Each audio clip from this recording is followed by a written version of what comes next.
Братишки и сестренки, друзья и зрители моего канала, на подходе третий патч Сияющих Дебрей, что принесет нам улучшение мглы в попытке привлечь игроков среднего уровня, сделать PvP для игроков высокого уровня более непредсказуемым и, конечно же, подсластить пряник увеличением наград в сундуках и понерфить сложность мобов в лагерях.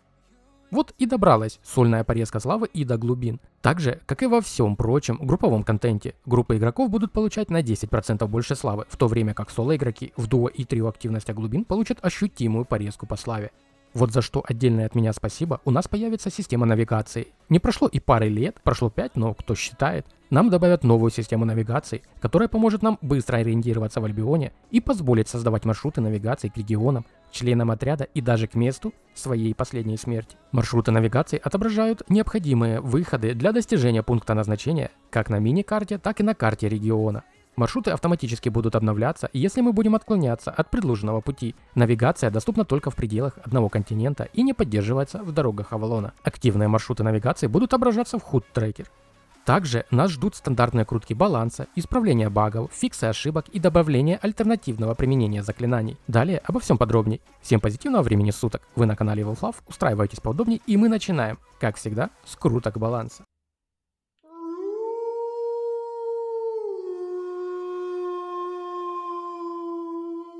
Луки показались разрабам недостаточно проработанными, потому W-умение «Быстрый выстрел» будет переработано, чтобы сделать его эффективней. Дальность способности увеличена на 2 метра с 13 до 15. Урон способности уменьшен на 62%. Взамен добавлена возможность повторного применения способности в течение 4 секунд, увеличив общее время восстановления способности до 15 секунд. Ветку арбалетов также не обошли стороной. Искрящиеся бластеры и их Е-способность искристые выстрелы наносили слишком большой урон при многократном применении. Их урон опять порежут на 14% за применение.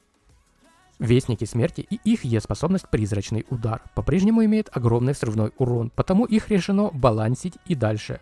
Время восстановления способности увеличено на 5 секунд с 20 до 25 секунд.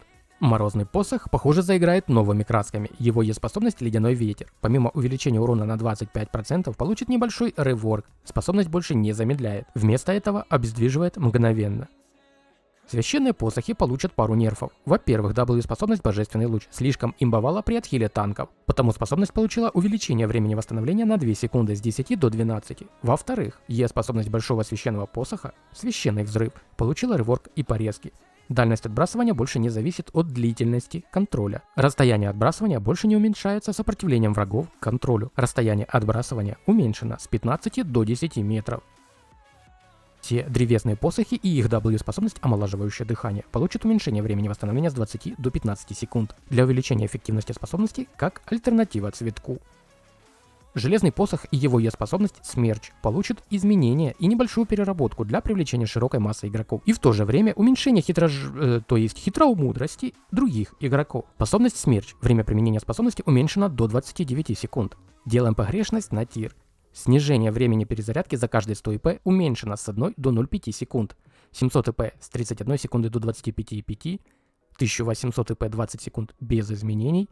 2200 ИП 16 увеличена до 18 секунд. Стоимость энергии будет составлять 10% относительно максимума. Царетворец и его Е-способность Могущественный удар получил приятный баф. При добивании противника мы теперь будем бафать урон всем союзникам на 20% на 5 секунд в радиусе 11 метров.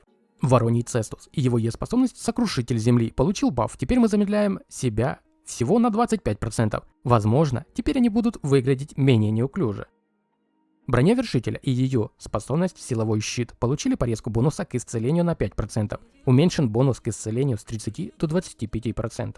Зелье Берсерк. Все уровни зелья Берсерк теперь снижают защиту на 10%, вместо снижения до 20%.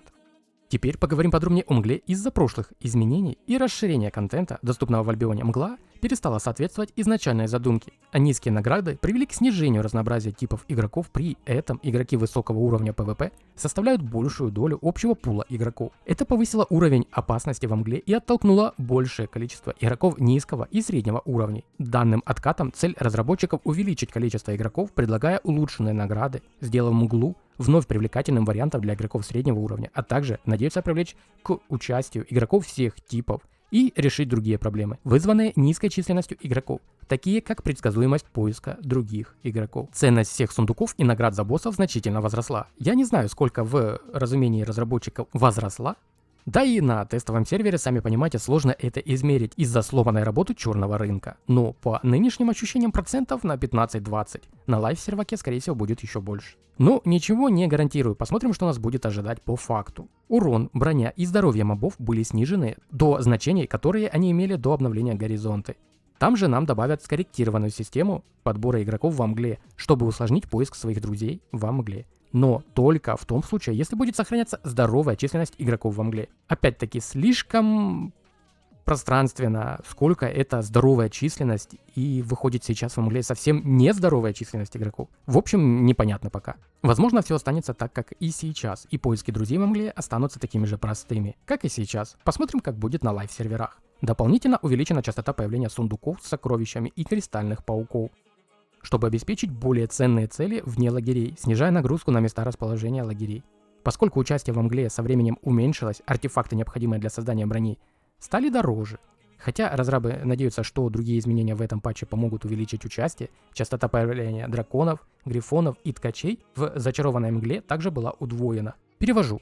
У кого залежи редких артефактов с охоты во мгле, подумайте о реализации, пока еще есть такая возможность. Цена как минимум снизится, если во мгле будет наплыв игроков, как минимум в первое время. В дополнение к этим изменениям вход в Брасилион больше нельзя найти в незачарованных смертельных, поскольку он представлял собой слишком безопасный и надежный выход из запределья. Его по-прежнему можно найти в зачарованной смертельной мгле. Подводя итог, если честно, побегав пару часов во мгле и открыв 50 плюс сундуков в лагерях, в среднем из 10 7 из них были зелеными и лишь 3 сине-фиолетовыми.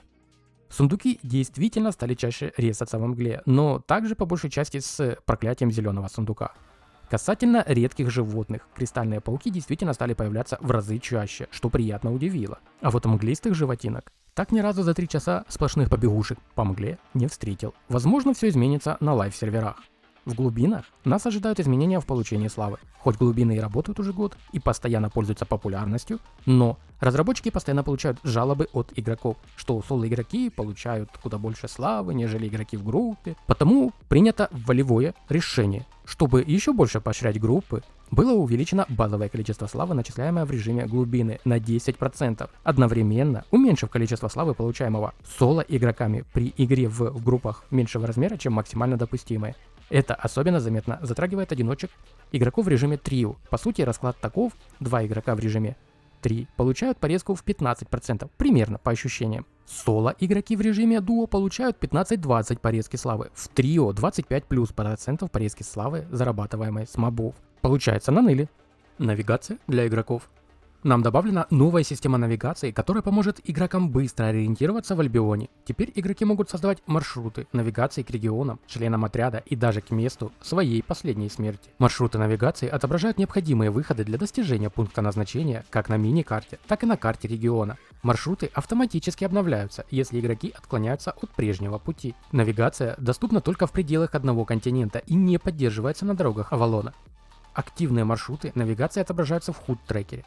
Маршруты навигации к регионам могут быть личными или общими с членами отряда. Маршруты навигации к регионам, назначенные лидером отряда, автоматически передаются всей группе. Только лидер отряда может завершить групповую навигацию.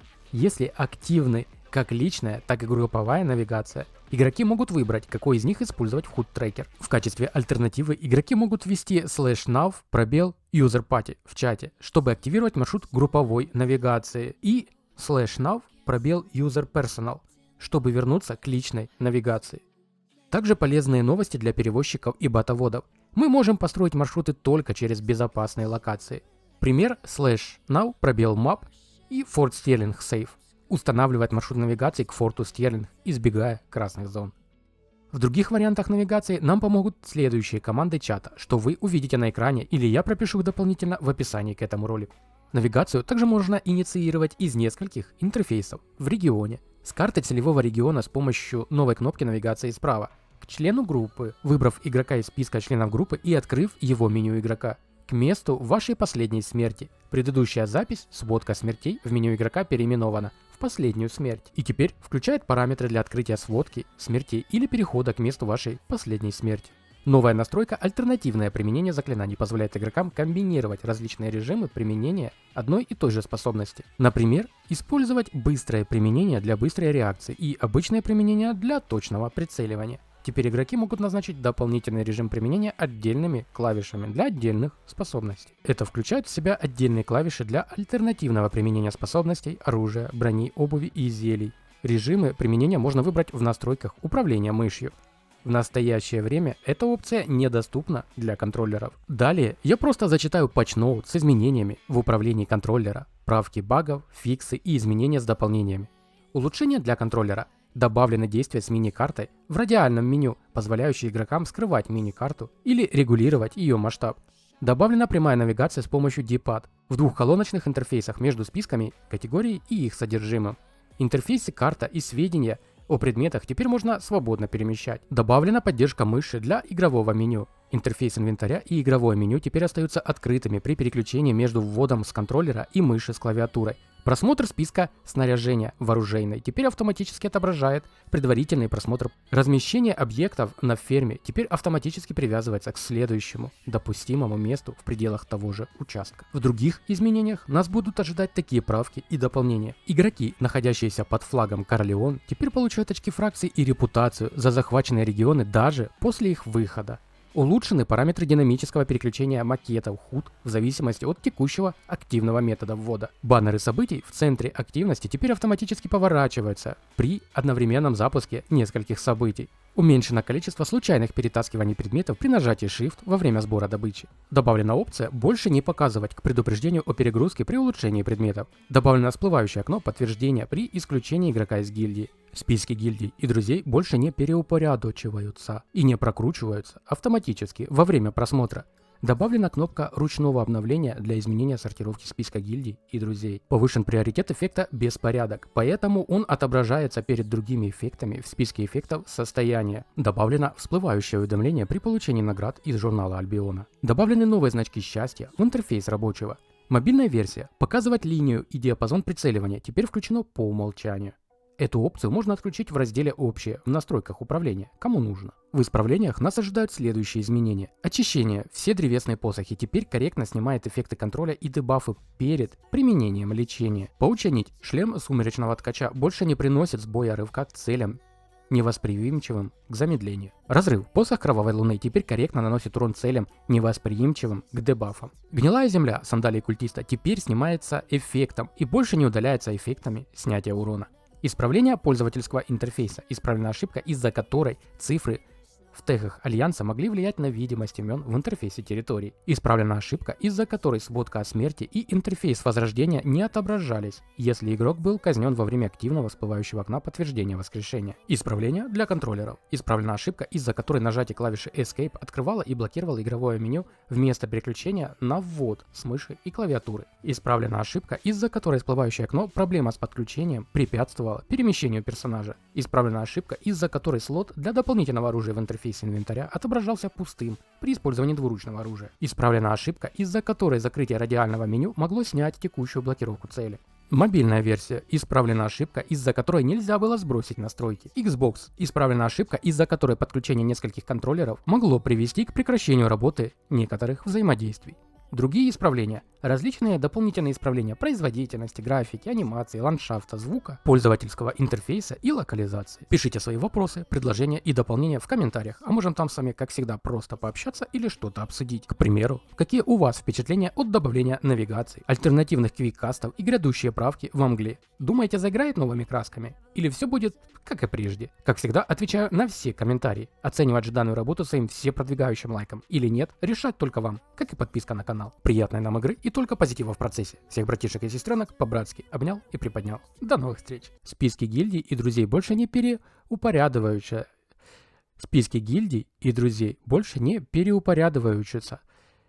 Не переупорядочиваются. Списки гильдий и друзей больше не переупорядочиваются. Да чтоб вам пусто было. Списки гильдий и друзей больше не переупорядочиваются. Да что.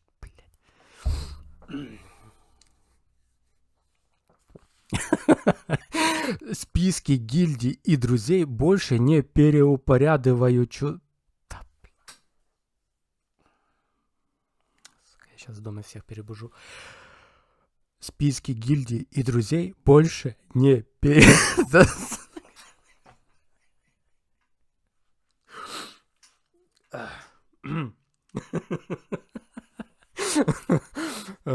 Ты ж, блин, слово-то такое, ну? Списки. Нафиг.